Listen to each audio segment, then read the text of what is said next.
यह कहानी आपकी जिंदगी बदल सकती है। दोस्तों, आज तक तो आपने प्रेमी प्रेमिकाओं की बहुत सी कहानियां पढ़ी या सुनी होगी, लेकिन आज हम जो कहानी बताने जा रहे हैं वो एक पति पत्नी के अद्भुत प्रेम की कहानी है। यह कहानी है 7 फेरों के उन 7 वचनों की। यह कहानी है सच्चे प्रेम और विश्वास के पराकाष्ठा की। यह कहानी अलवर राजस्थान के एक छोटी सी कस्बे के निवासी विजेंद्र सिंह राठौड़ और उनकी धर्मपत्नी लीला की है। विजेंद्र एक ट्रेवल एजेंसी में कार्यरत थे, जिससे उनकी ठीक ठाक आमदनी हो जाती थी। इस तरह वे अपने पत्नी और 3 बच्चों के साथ सुखमय जीवन व्यतीत कर रहे थे। बात 2013 की है। एक दिन लीला ने विजेंद्र से आग्रह किया कि वह चारों धाम की यात्रा करना चाहती हैं। विजेंद्र अपनी प्यारी पत्नी की हर इच्छा को पूरा करने का प्रयत्न करते थे, इसलिए वे अपनी पत्नी के इस आग्रह को ठुकरा ना सके। उन्होंने अपनी ही ट्रेवल एजेंसी से केदारनाथ के लिए एक टूर बुक किया। पति पत्नी ने छोटे छोटे बच्चों को उनके दादा दादी के हवाले किया और अपना बोरिया बिस्तर बांधकर केदारनाथ जा पहुँचे। रात को विजेंद्र और लीला एक लॉज में रुके थे। सुबह लीला को लॉज में छोड़ विजेंद्र कुछ दूर ही गए थे कि चारों ओर हाहाकार मच गया। उत्तराखंड में आई भीषण सैलाब का उफनता पानी केदारनाथ आ पहुंचा था। विजेंद्र ने बामुश्किल अपनी जान बचाई। कुछ देर बाद जब मौत का तांडव और उफनते हुए पानी का वेग शांत हुआ तो विजेंद्र बदहवास होकर उस लॉज की ओर दौड़े जहां वह लीला को छोड़कर आए थे। परंतु वहां पहुंचकर जो नजारा दिखा वह दिल दहला देने वाला था। सब कुछ बह चुका था। प्रकृति के इस तांडव के आगे वहां मौजूद हर इंसान बेबस दिख रहा था। तो क्या लीला भी? नहीं नहीं, ऐसा नहीं हो सकता। उसने जीवन भर मेरा साथ देने का वादा किया था। विजेंद्र ने अपने मन को समझाया। विजेंद्र का मन कह रहा था कि वह अभी जीवित है, इतने वर्षों का साथ पल भर में तो नहीं छूट सकता। परंतु आसपास कहीं जीवन दिखाई नहीं दे रहा था। हर ओर मौत तांडव कर रही थी। लाशें बिखरी हुई थी। किसी का बेटा, किसी का भाई तो किसी का पति बाढ़ के पानी में बह गया था। विजेंद्र के पास लीला की एक तस्वीर थी जो हर समय उसके पास में रहती थी। अगले कुछ दिनों तक वह घटनास्थल पर ही हाथ में अपने पत्नी की तस्वीर लिए घूमता रहा। वो हर किसी से वह तस्वीर दिखाता और पूछता, भाई इसे कहीं देखा है? और जवाब मिलता, ना। लेकिन पता नहीं वह कैसा विश्वास था जिसमें विजेंद्र अभी भी उम्मीद का दामन थौमे थौमे हुए था कि लीला अभी जिंदा है। इस घटना को 2 हफ्ते बीत चुके थे, परंतु राहत बचाव कार्य अभी भी जारी था। इसी बीच उसे फौज के कुछ अफसर भी मिले जिन्होंने उससे बात की, लेकिन लगभग सबने मिलकर यही निष्कर्ष निकाला कि लीला बाढ़ में बह चुकी है। लेकिन विजेंद्र ने उनकी बात मानने से इनकार कर दिया।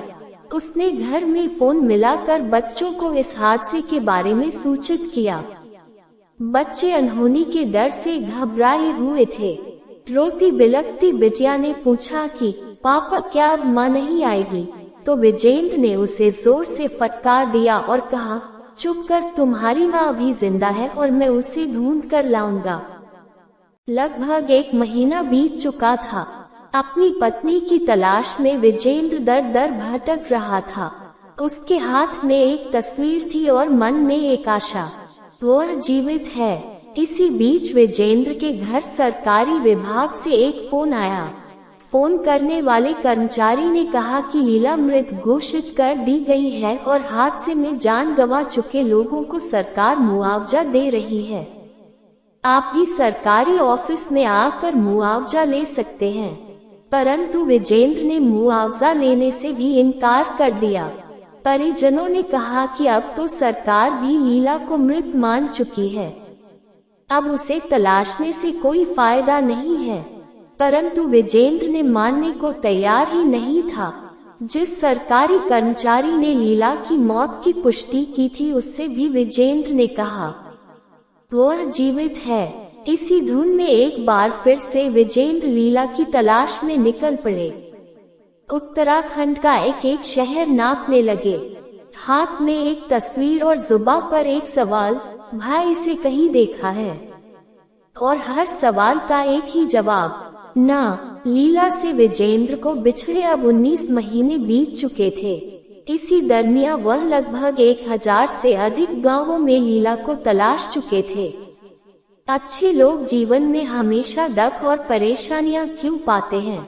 इसी दौरान एक दिन उत्तराखंड के गंगोली गांव में एक राहीगर को विजेंद्र सिंह राठौर ने एक तस्वीर दिखाई और पूछा, भाई इसे कहीं देखा है?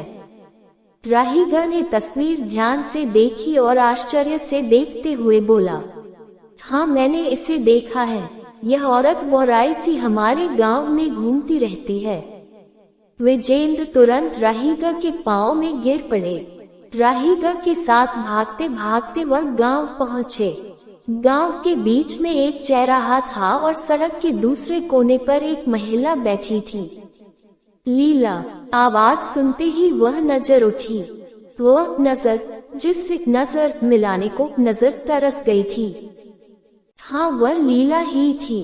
विजेंद्र लीला को गले लगाकर काफी देर तक रोते रहे।